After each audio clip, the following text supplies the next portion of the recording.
Exact. Et davantage comme l'étoile qui nous a rejoint ce matin. Mais effectivement, mesdames et messieurs, nous avons l'honneur de recevoir Madame Christelle Jackson.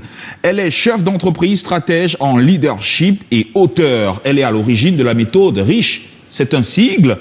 R pour ressources, I pour identification, C pour création et H pour habitude, E pour exécution. Bonjour, Madame Christelle Jackson et bienvenue. Bonjour et merci de me recevoir sur ce plateau. Comment allez-vous? Super bien, et vous-même? Ça va. Hein? Quand j'ai parlé de vous comme étant une étoile, est-ce que vous avez pensé que c'était exagéré ou bien comment vous êtes senti? Je pense qu'en fait, on est tous des étoiles. Magnifique, c'est ce que j'attendais. Voilà, on est tous des étoiles et chacun a sa lumière.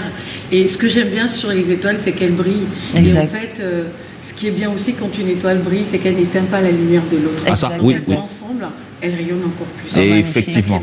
Et c'est même ça le leadership.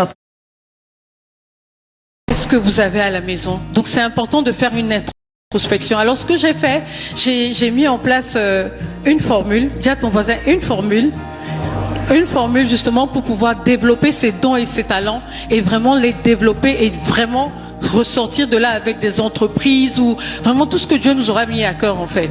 Et ça s'appelle comment? RICHE. R-I-C-H-E. Et voilà, exactement. Donc c'est le chemin vers la richesse. Alors le R, c'est pour les ressources. Donc c'est comme un processus en fait. Donc j'ai beaucoup aimé ce que Cédric Jogé disait tout à l'heure. C'est que même si tu n'as pas d'idée de business, quand tu regardes, c'est important d'aller en toi-même et d'identifier. Magnifique. Et j'étais de 10 ans, ça. J'étais justement en train d'hésiter pour vous arracher un petit sourire, que vous êtes une vraie leader, une leader dans l'âme, et c'est pour cette raison que vous brillez. Et vous êtes également cette lumière qui apporte du rayonnement aux autres dans le domaine de l'entrepreneuriat. D'ailleurs, aujourd'hui, vous êtes une référence internationale en termes de leadership. Et comment est-ce que vous avez pu construire cela? C'est une excellente question. Je pense que j'ai fait 20 ans d'expérience aussi. J'ai un parcours assez hybride. Hein. Donc, j'ai commencé ma carrière dans des grands cabinets de DIT aux États-Unis. Vous avez connu le salariat? J'ai connu le salariat, effectivement. Donc, j'ai commencé aux États-Unis. J'ai travaillé en France dans des grands cabinets comme Ernst & Young. Et je suis arrivée jusqu'à Senior Director. Donc, effectivement, on arrive à combiner tout ça et ayant travaillé dans beaucoup de pays. Voilà, que ce soit l'Argentine, l'Inde, la France, les États-Unis, l'Afrique, ça donne quand même une certaine richesse d'un point de vue leadership parce que chaque culture, les personnes sont différentes en fonction des cultures et ça nous donne vraiment toute une richesse. Et je pense que je peux dire aujourd'hui que c'est tout ça en fait qui fait Christelle Jackson, qui fait un peu, voilà, enfin cette capacité, globalité à voir un peu les choses de manière assez globale, j'ai envie de dire, très internationale. Et c'est ça qui fait un peu la richesse au niveau du leadership. Ça peut-être à vous aussi avec un grand leader de son temps, Michael Jackson. On fait toujours la blague. Alors, je l'ai dit tout à l'heure, vous avez connu le salariat. Oui. Aujourd'hui, vous donnez des tips, des astuces pour pouvoir bien évidemment mener l'entrepreneuriat. Mais enfin, qu'est-ce qui vous a motivé aujourd'hui? C'est quoi le secret? Qu'est-ce qui vous a motivé à vous lancer dans ce coaching-là que l'on voit aujourd'hui? C'est une très bonne question. En fait, j'ai que des très bonnes questions ici aujourd'hui. En fait, je me suis rendu compte quand j'étais manager, j'ai vu beaucoup de personnes qui ne se connaissaient pas. Les gens connaissent beaucoup de choses sur des stars. Ah oui. Mais eux-mêmes ne se connaissent pas. Et c'était dramatique, en fait. C'est-à-dire que je peux avoir un collaborateur qui connaît plus peut-être son manager que lui-même, en fait. Et je trouve ça tellement dramatique parce que dès qu'on lui faisait une remarque, c'était tout de suite la catastrophe, en fait. Surtout la jante féminine, sans pour autant mettre un index. Dans le sens où la personne prenait personnellement. Beaucoup, énormément. Mais et souvent, quand les gens prennent trop personnellement, c'est ils manquent de confiance en eux. Et quand on manque de confiance en soi, ça veut dire qu'on ne se connaît pas. Parce que moi, on peut me dire, tu parles mal, j'en ai rien à foutre, en fait. Non, mais c'est vrai. Si on me dit, tu parles pas très bien, ou mais quand tu sais qui tu es, en fait, si on peut se tutoyer, quand tu sais qui tu es, eh ben, ce que les gens disent ou pas, voilà, ça ne veut pas dire qu'on ne se remet pas en question. Je suis pas du tout en train de dire ça, mais c'est important de savoir en fait quelles sont ses forces, quels sont ses atouts. Donc moi, c'est quelque chose, au fil du temps, j'ai beaucoup travaillé avec mes équipes, et c'est vrai que ça, c'est quelque chose qu'ils appréciaient beaucoup sur mon leadership. Et c'est vrai que je suis aussi présidente d'une ONG, je travaille beaucoup aussi dans les milieux associatifs, et même au sein de l'Église, donc je coachais aussi, je voyais beaucoup de personnes qui venaient vers moi, qui me disaient, qui ne se connaissent pas en fait.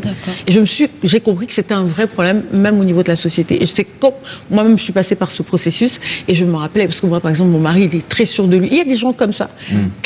Et moi, je comprenais pas. Enfin, moi, dès qu'on me faisait une remarque, enfin, j'ai beaucoup changé.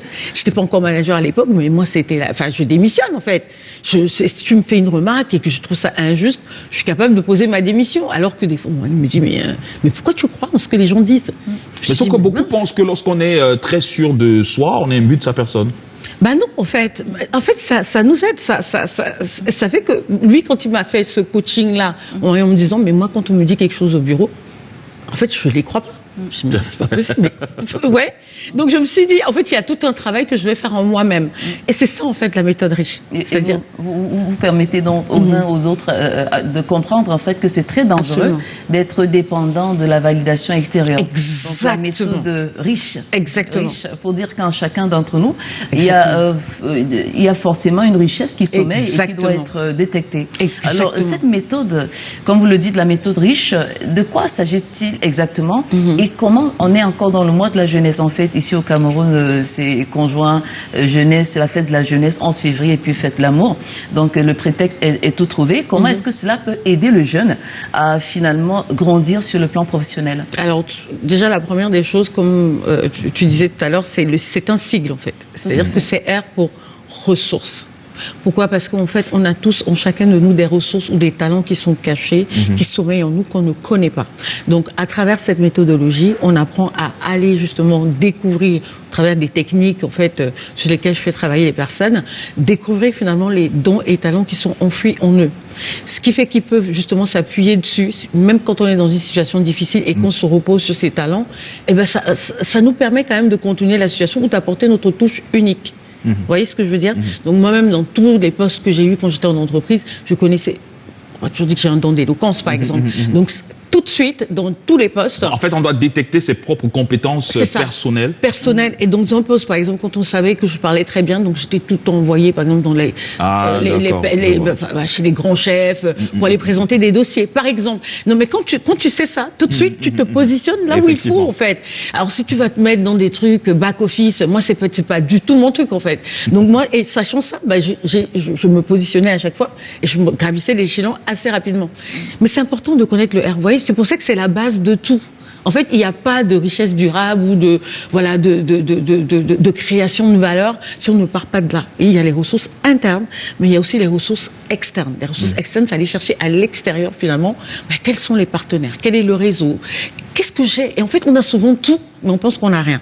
Ensuite, on va aller sur le I. Le I qui est identification de la cible ou alors du problème, parce qu'on est tous appelés, par rapport aux dons qu'on a reçus, à résoudre un problème et pour une cible en particulier. Et ça, c'est important. On n'est pas appelé à tout le monde. Moi, mon discours, il va pas parler à certaines personnes. Et c'est OK.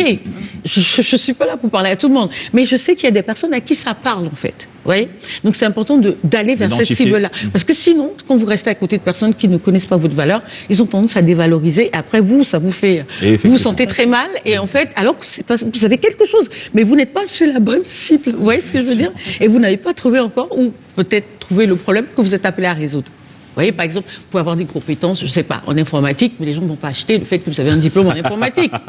Il faut bien travailler et créer justement autour de cette compétence en informatique un service. Et c'est là où on va aller sur le C, ce que j'appelle création de valeur. Maintenant, ces compétences en informatique, vous pouvez, je sais pas, au lieu de regarder sur TikTok toutes les vidéos qui défilent, apprendre à, je sais pas, monter des vidéos. Et pour les influenceurs, comme il y en a beaucoup maintenant, il y en a maintenant, et monter des vidéos pour eux. Et ça vous ramène de l'argent. Mais il faut travailler tout ça, parce que en fait, pour rentabiliser. Exactement. Effectivement. Et travailler à côté, parce que vous pouvez travailler à côté, avoir cette activité. Et c'est pour ça qu'en fait, il y a cette méthoderie, ça permet aussi d'ouvrir son esprit et de se dire, mais il y a quelque chose. Et puis, regardez, peut-être que ça peut monter très très rapidement, ça peut aller très très vite. Et après, on se dit, ok, maintenant, voilà, je vais vers la liberté financière. Ensuite, on a le H, rapidement, qui sont les habitudes, parce que tout ça, c'est très bien, mais si on n'a pas la discipline d'exécution, ça ne marche pas. Et le E, pour l'exécution rentable. Parce qu'un plan sans exécuter, ça va rester une idée vague.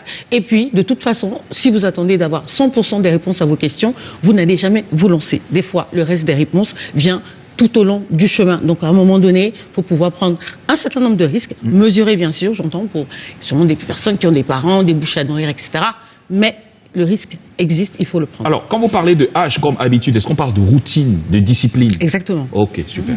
En tout cas, ça donne riche pour dire que tu es riche, je suis riche, nous sommes riches. Et d'ailleurs, vous êtes ici à la faveur d'une conférence qui aura lieu d'ici à là. Et le thème commence où tu es avec ce que tu as, en fait. Je pense que c'est un peu ça. Alors, je pense que ça tombe à point nommé, ça arrive à point nommé au moment où le Cameroun se vide un tout petit peu de son potentiel humain, surtout de sa ressource. On va dire les jeunes têtes pensantes qui pouvaient bien œuvrer pour l'avenir de notre pays, mais parce que au regard des contingents socio-économiques, ils n'ont pas finalement le choix. Et je pense que ça arrive à point nommé. Exactement. Et c'est exactement un des éléments déclencheurs justement de la thématique qui est démarre là où tu es avec ce que tu as. Et vous savez, en fait, il faut, et ça va être aussi ça, hein, la conférence, d'expliquer qu'en fait, il faut qu'on apprenne à créer des opportunités au travers de cette méthode. Vous voyez? En fait, là où on est, il y a énormément d'opportunités. L'arrivée d'Internet ouvre un boulevard d'opportunités énorme. Étant chez vous, mais je vous dis, on est capable de créer des call centers ici, quelqu'un est capable de créer, je sais pas, enfin, même une entreprise avec plein de monteurs de vidéos. Enfin, je reviens sur mon exemple.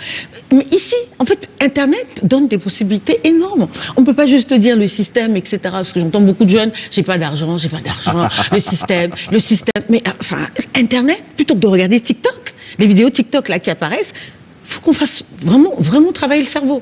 Et tout part, en fait, je connais des personnes qui ont démarré juste en achetant un téléphone Android. C'était leur capital.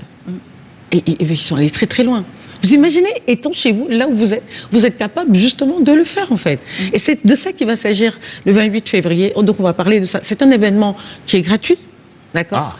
Oui, 100% gratuit. Ce sera où ? Ce sera à la salle Revival, à la Cité des Palmiers. Alors, quand je dis gratuit, moi, ça me coûte quelque chose à mes entreprises. C'est-à-dire, c'est un investissement que je fais. Ok ? Donc, c'est gratuit pour la jeunesse, parce que je crois en cette jeunesse. J'ai envie d'apporter ma pierre à l'édifice pour la nation camerounaise, parce que moi-même, je suis originaire du Cameroun. Donc, c'est vraiment un pays qui me tient tant à cœur.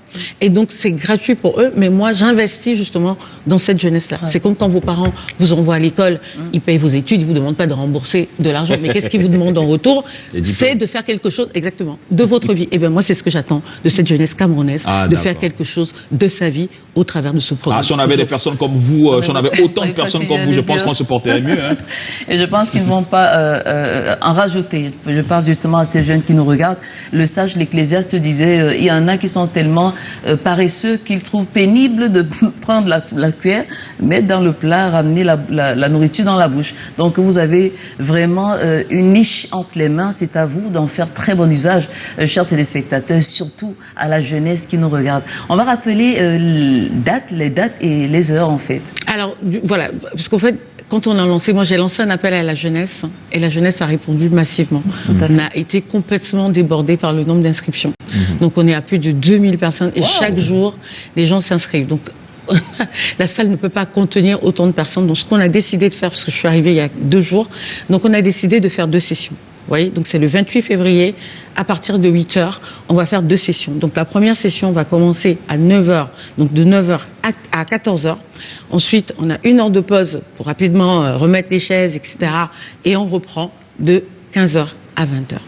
C'est pour qu'aucune génération ne soit laissée derrière. Parce qu'il y a des gens qui m'ont dit, oui, mais la jeunesse, mais nous, si on est jeunes, etc., les femmes, les hommes, etc. Alors, écoutez, c'est ouvert à tous maintenant. Donc voilà, pas qu'aux jeunes. Donc voilà, si vous m'écoutez, si vous entendez le son de ma voix, vous êtes intéressés, ce sera à la salle Revival, du côté de la Cité des Palmiers, donc montée hôpital.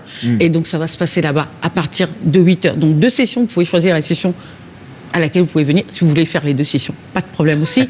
Mais voilà, ça nous permet aussi d'accommoder le maximum de personnes. Le 28 février, donc ce samedi, dans 2 jours, à partir de 8h. Un dernier mot, peut-être.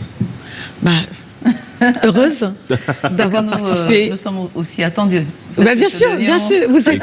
Je lance une invitation aussi sur ce plateau. Merci beaucoup. Merci à vous, Christelle Jackson. Je rappelle que vous êtes chef d'entreprise, stratège en leadership et auteur. Vous dirigez bien évidemment la méthode de RICH, qui est un sigle. R pour ressources, I pour identification, C pour création, H pour habitude et E pour exécution. Merci d'être passé par ici. Nous vous souhaitons de passer une excellente journée. Merci à vous. Et super. Les portes vous restent grandement ouvertes. Hein. C'est quand vous voulez, c'est véritablement chez vous. Excellente journée et bonne suite de l'événement.